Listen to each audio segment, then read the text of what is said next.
start off by saying where we are today. When we ended 2016, these are our numbers. We have a revenue of almost $29 billion and an employment of 1.15 million direct employed resources. That constitutes close to 13% of the global market share. Second to India. India is over 50%. One of the things that we probably are not aware of is the diversified services that is coming out of the Philippines. We are known as the contact center capital of the world. And so the image that everyone thinks of is that we're all doing contact center work. It remains to be an important aspect of our business, but today, or at least at the end of 2016, that is 44% of the services versus 56% non-voice. 53% of the workforce is providing mid to high skilled jobs and services. And you may be feeling the traffic today, right? But we're not just in Metro Manila. Over 250,000 resources are already outside Metro Manila. And we expect that to grow, especially in the next 6 years. Now, trying to dissect the numbers a bit, in terms of revenue, this is where we pointed out that 56% is in the non-voice services. Specifically, 39% is the traditional back office and 16% in IT. Our demand is coming still, majority from the US. It is 66%. There has been a number that's typically thrown out there. It's 70+%. But with our research partner, Frost & Sullivan, and many of the information came from the engagement that we had with them, the demand from the North American region is 66%, followed by EMEA, APAC, then the rest of the world. Okay. Now, in terms of subsector categorization, and by the way, I'm not sure if many are aware, but IBPAP is the mother organization for the IT-BPM industry, but there are subsector associations that focus on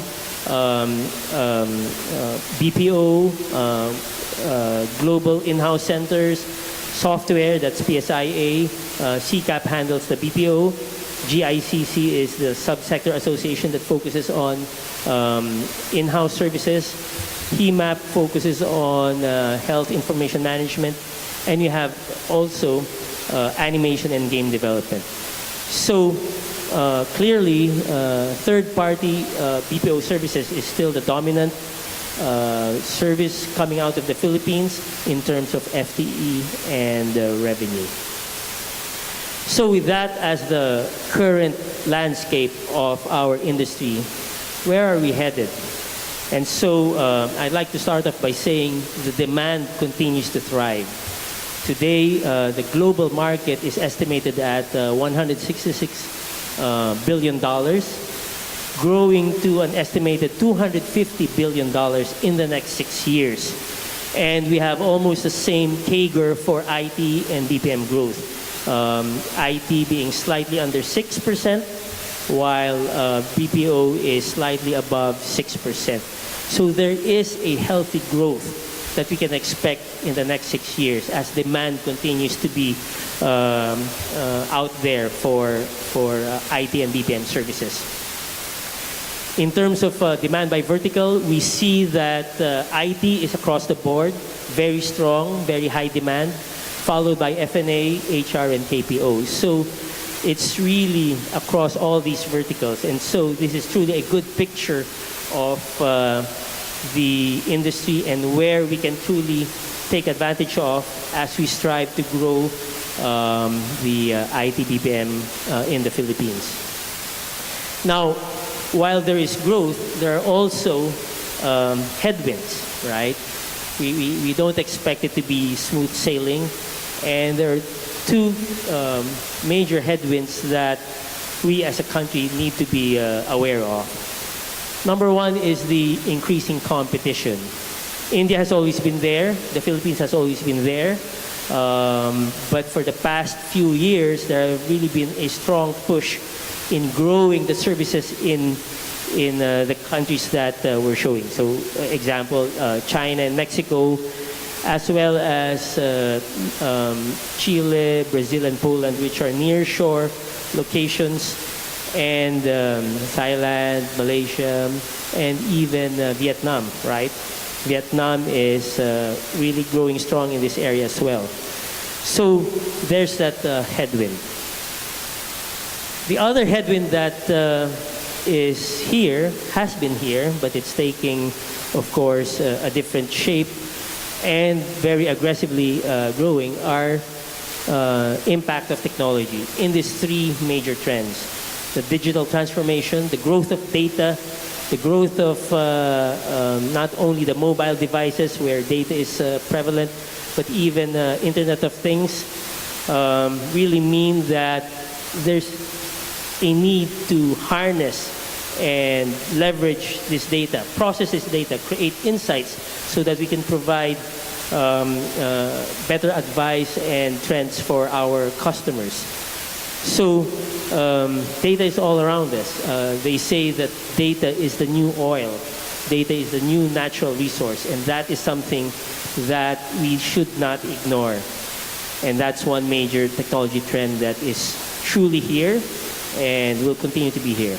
Automation and AI, of course, is a technology trend, and we will have speakers, I think, later in this afternoon that will discuss how prevalent automation is already in the workforce. And the new delivery models, the cloud really is changing things. Whereas before you need enterprise systems to provide services in this industry, now you can provide that from your garage and grow from there. So all these technologies are really shaping our industry and the services that we'll be providing and the workforce that we need in the future or even today. Now, the technology has this good side and this bad side. So it has two opposing forces. One is that there is a dampening effect on a certain portion of our growth in our industry, and that's the transactional roles, the process-heavy, the process-driven roles is already actually being replaced by automation and really very soon artificial intelligence, thinking machines. But while there's a dampening effect, there's also a rise in a different workforce that will leverage all of these technologies and provide better services. So there is an increase in the kind of work through the growing technology. And that's where we need to be prepared for so that we can sustain the growth for the Philippines in this industry. And that's where we have the Roadmap 2022, which we undertook and launched last year, late last year in October. It is, of course, entitled Accelerate PH, Future Ready. That is what we want to be, and that is the strategic document that we have produced and worked with among the key leaders of the association and the industry, plus our research partner, Frost & Sullivan, and key sectors of government and society. And I'll walk you through the roadmap, but briefly only. If we are to execute on the initiatives and the plans and all the programs that we've laid out in Roadmap 22, this is what 2022 will look like. So we will grow our market share from almost 13% to 15.5%. We intend to hire more postgraduates into our industry. The growth in provinces and cities outside of Metro Manila will be faster. In fact, it will be 11% CAGR compared to only 7% for Metro Manila. What that translates to is that we will hit 500,000 jobs or 500,000 employed resources in our industry by 2022 outside of Metro Manila. So almost doubling the workforce that we have. We will also continue to diversify our services and move up the value chain.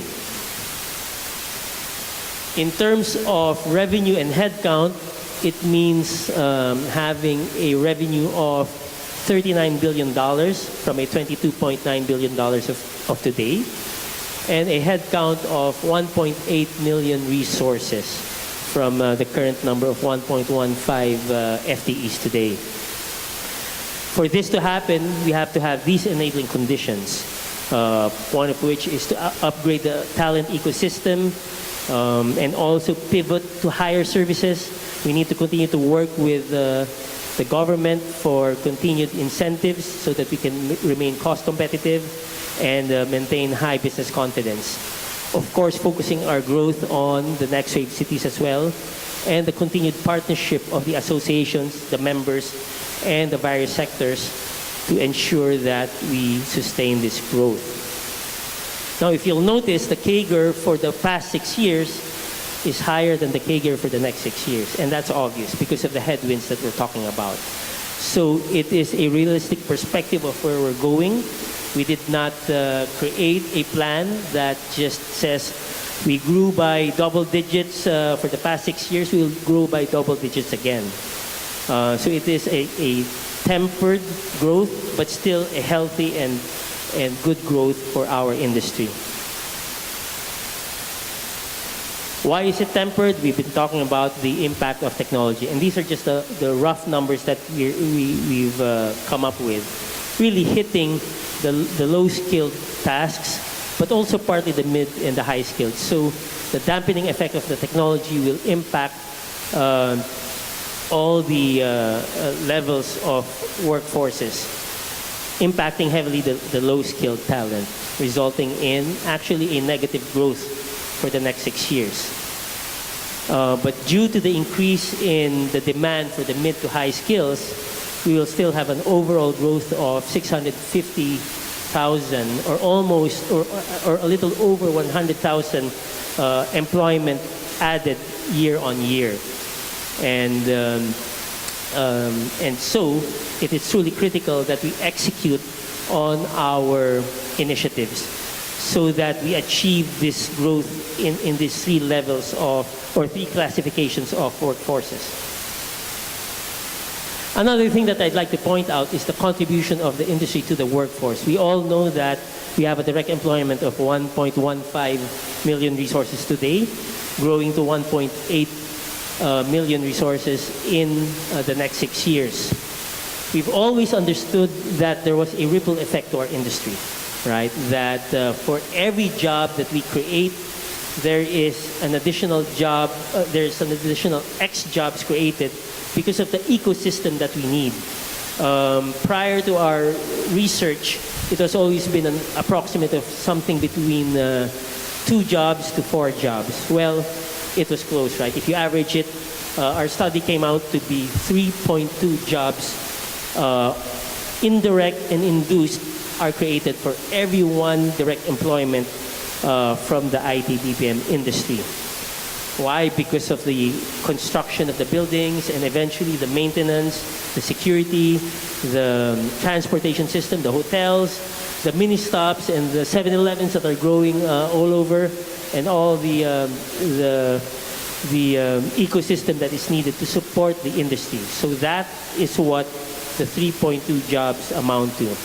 So if you include the direct, indirect, and the induced jobs, by the end of 2022, the industry would have contributed 7.5 million jobs to the Philippines, and that's an amazing number.